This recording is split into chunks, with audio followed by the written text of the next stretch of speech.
गांव के एक छोर पर मोहन और मीरा का छोटा सा घर था, जिसकी छत बांस और पत्तों से बनी हुई थी।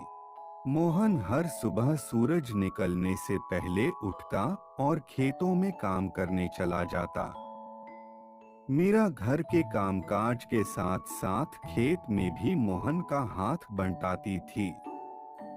उनकी जिंदगी कठिनाइयों से भरी हुई थी, लेकिन वे एक दूसरे के साथ खुश थे। वहीं शहर के सबसे आलीशान इलाके में सुनील और रिया का बड़ा सा बंगला था। सुनील एक बड़ा व्यापारी था, जिसके पास धन दौलत की कोई कमी नहीं थी। रिया अपनी सुंदरता और शानो शौकत के लिए जानी जाती थी। उनकी जिंदगी ऐशो आराम से भरी हुई थी, लेकिन उनके दिलों में खालीपन था। एक दिन मौसम विभाग ने भारी बारिश की चेतावनी दी। गांव में लोग चिंतित थे, क्योंकि उनकी झोपड़ियों और कच्चे घरों को बारिश से नुकसान पहुंचने का डर था। मोहन और मीरा भी परेशान थे। मोहन ने खेत में काम करते हुए मीरा से कहा, मीरा, इस बारिश में हमारी फसल का क्या होगा? हमें जल्दी कुछ करना होगा। मोहन के चेहरे पर चिंता की लकीरें साफ नजर आ रही थीं। मीरा ने उसकी चिंता को समझते हुए कहा, मोहन, हम मिलकर कुछ उपाय करेंगे। भगवान हमारी मदद जरूर करेंगे। मीरा ने अपने चेहरे पर दृढ़ता और विश्वास का भाव लाते हुए मोहन को दिलासा दिया। वहीं शहर में सुनील और रिया अपनी बड़ी खिड़की से बाहर का नजारा देख रहे थे। सुनील ने कहा, रिया, यह बारिश हमारे लिए तो कोई समस्या नहीं है। हमारे पास सब कुछ है, लेकिन कभी-कभी सोचता हूँ कि उन गरीबों का क्या हाल होगा। सुनील के चेहरे पर हल्की चिंता का भाव था। रिया ने मुस्कुराते हुए कहा, सुनील, हमें उनके बारे में चिंता करने की कोई जरूरत नहीं है। वे अपने हालात से निपट लेंगे। रिया के चेहरे पर निश्चिंतता की झलक थी। बारिश शुरू हुई और धीरे धीरे तेज हो गई। मोहन और मीरा ने अपनी झोपड़ी को जितना हो सके सुरक्षित करने की कोशिश की, लेकिन पानी घर के अंदर घुसने लगा। मोहन ने हताश होकर कहा, मीरा, हम क्या करें? हमारी सारी मेहनत बर्बाद हो रही है।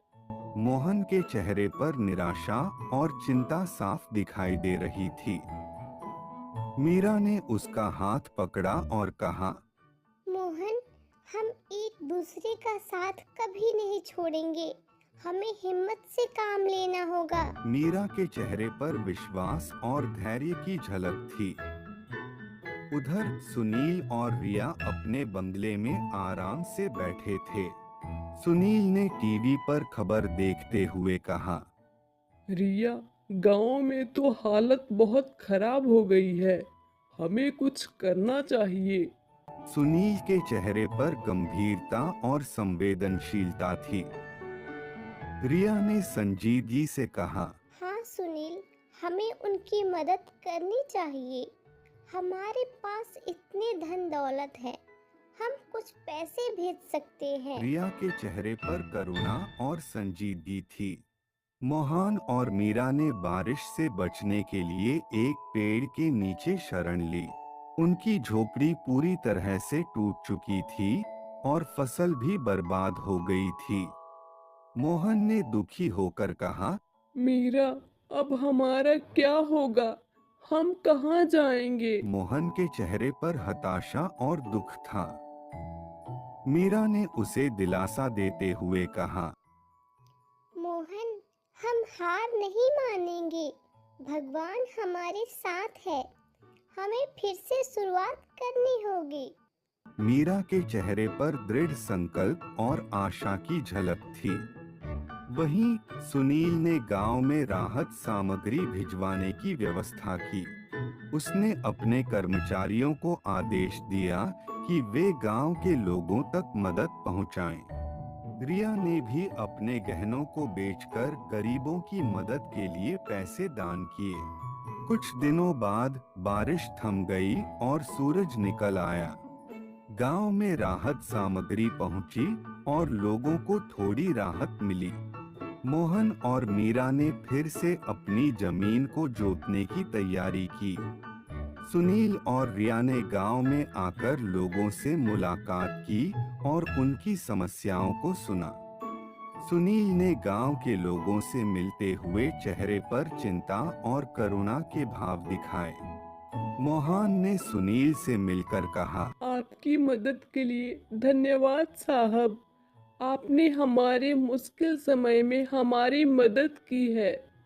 मोहन के चेहरे पर कृतज्ञता और सच्चाई की झलक थी। सुनील ने मुस्कुराते हुए कहा, यह हमारा कर्तव्य था। हम सब एक दूसरे के बिना अधूरे हैं। हमें एक दूसरे की मदद करनी चाहिए। सुनील के चेहरे पर संतोष और आत्मीयता की झलक थी।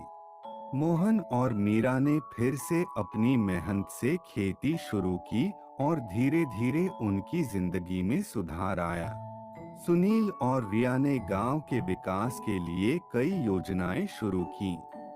धीरे धीरे गांव और शहर के बीच की दूरी कम होने लगी और लोग एक दूसरे की मदद करने लगे।